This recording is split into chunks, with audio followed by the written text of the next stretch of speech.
emocije preko plafona, tu su i aplauzi, imamo da od Jelene Karleuše.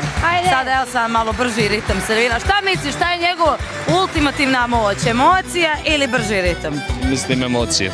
I ja bih rekla, ali to ne znači da se neće snaći u ovome. Naravno da hoće.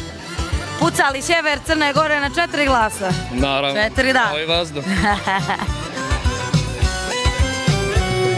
Ljubio sam jednom, nikad kao tad. Zaljubljen sam bio, zaljubljen i mlad. Ljubio sam jednom, nikad kao tad.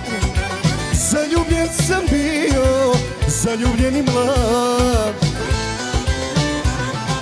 Ljubila me žena ta vatrena, gorela su srca dva ranjena. Ljubila me žena ta vatrena, gorela su srca dva ranjena.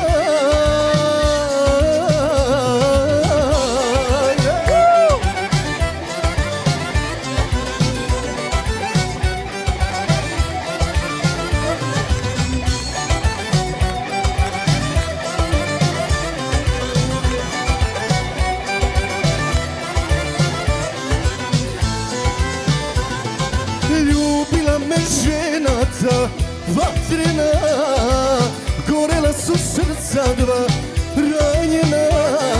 Ljubila me žena ta vatrena, gorela su srca dva ranjena.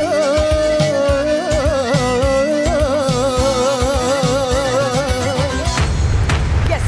Woo! Yes, bravo! Hvala puno, hvala srca. Čestitam, bravo Elsane!